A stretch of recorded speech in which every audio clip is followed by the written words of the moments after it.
자, 드디어 한동훈 법무부 장관이 엄청난 희소식을 발표했죠. 바로 촉법소년에 대한 범위를 축소하겠다는 건데요. 기존의 촉법소년에 대한 기준이 만 10세부터 만 14세 미만까지였어요. 근데 이걸 만 13세 미만으로 한 살 하향 조정하겠다는 거예요. 이게 한 살밖에 안 줄였으니까 별거 아닌 것처럼 보여질 수 있는데 실제로 촉법소년 새끼들이 범죄를 가장 많이 일으키는 나이가 바로 만 13세라는 거예요. 실제로 만 10세부터 만 13세까지의 범죄 건수를 살펴보면 10세는 108건, 11세는 290건, 12세는 749건, 나이가 늘어날수록 점점 범죄율이 증가하는 모습을 볼 수 있는데 만 13세의 범죄 건수는 2995건으로 갑자기 폭등하는 모습을 볼 수 있어요. 그래서 법무부는 최소한 이 만 13세만큼은 촉법소년에서 빼겠다는 거예요. 물론 10세부터 12세까지의 애새끼들도 범죄를 많이 일으키고 있지만 그 범죄의 재질이나 강도가 만 13세보다 수위가 낮다는 게 이유인 것 같아요. 최근 촉법소년들의 범죄가 날이 갈수록 잔혹하고 지능적이고 계획적으로 변화하고 있는데 이게 왜 그러냐면 이 새끼들도 자기들이 처벌받지 않는 촉법소년이라는 거에 대해 인지를 하고 있다는 거예요. 그래서 범죄를 저지르면서도 아주 당당하고 대담하게 움직인다는 거죠. 최근 전 국민의 분노를 샀던 2018년도에 일어난 만 13세 남중생들이 같은 학년 여학생을 집단으로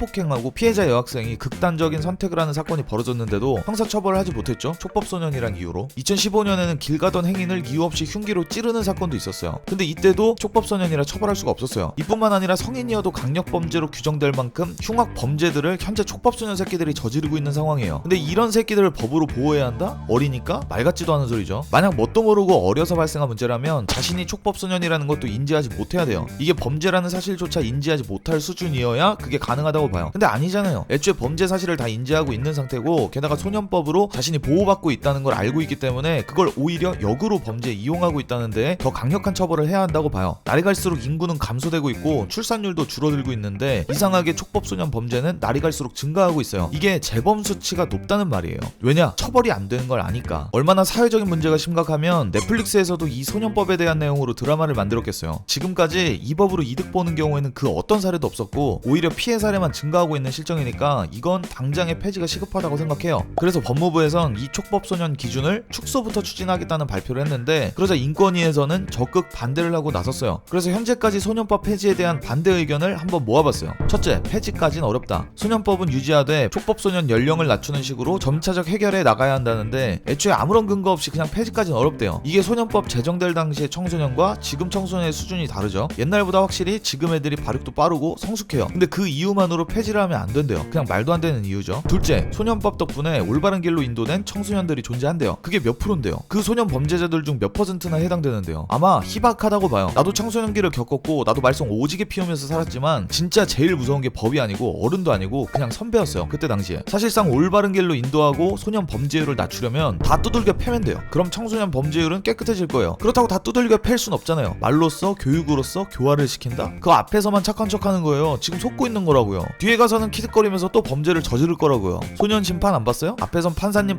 착한 척 다 하면서 뒤에서는 또 지가 훔친다니까요? 도벽 걸린 거 마냥? 그게 두들겨 쳐맞지 않는 이상 안 고쳐지는 거예요. 물론 아닌 애들도 있겠죠. 진짜 교화돼서 착하게 사는 애들도 있겠지만 현재 범죄율을 본다면 지금 현재 시스템이 엉망이라는 건 데이터로 증명됐다고 봐야죠. 셋째, 형사처벌이 만능은 아니다. 형사처벌이 만능이라 처벌받아요? 사회에서 다른 인권에 대한 권리 침해를 했고 다른 인권에 피해를 끼쳤기 때문에 그에 합당한 대가를 치르는 것 뿐이죠. 우린 그걸 법이라고 부르기로 했어요. 이 밖에도 뭐 청소년에겐 개선될 여지가 있다, 과학적 근거가 있다 등 두 가지가 더 있긴 한데 워낙 논리적이거나 객관적인 데이터가 부족해서 그냥 넘어갈게요. 이런 거 보면 솔직히 통일부, 여성부, 인권위, 방통위는 없는 이만 못한 기관이라고 봐요. 세금만 빨아쳐먹는 기생충 같은 존재죠. 어쨌든 이 인권위에서 적극 반대에 나선 이유를 들어보자면 이래요. 소년법이 소년범의 사회 적응을 목표로 하는데 형사처벌이 되면 부정적 낙인 효과가 강해져서 사회 복귀가 어려워질 것이다. 형사처벌이 소년범죄 예방과 재범 방지의 실효성이 부족하다라고 했어요. 아주 과관이죠. 결국 아까 말했던 형사처벌이 만능은 아니다와 소년범은 교화 가능하다, 이 두 가지로 반대 주장을 하고 있는 거예요. 그래서 지금 말로 다독여서 그 새끼들이 회개가 가능하다고 봐요. 그래서 지금까지 회개가 돼가지고 범죄율이 급증하는 거예요. 자, 그럼 범죄 예방을 하는데 형사처벌만큼 실효성 좋은 조치가 있나요? 그럼 아까 말했던 줘 패는 거 빼고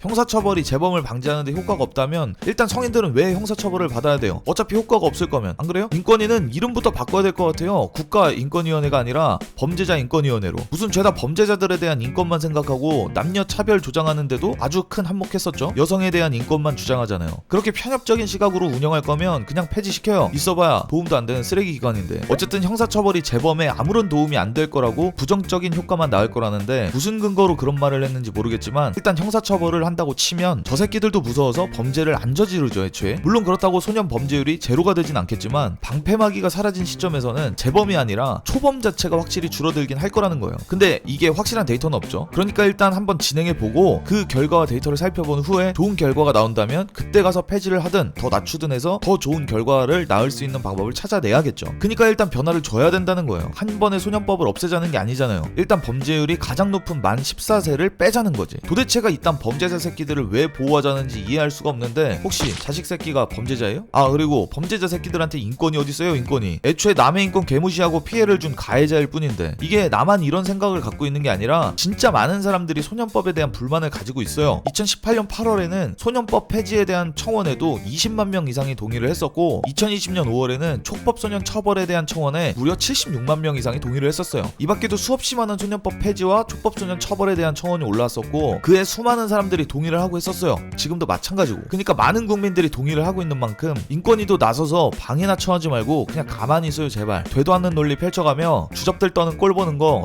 족같으니까.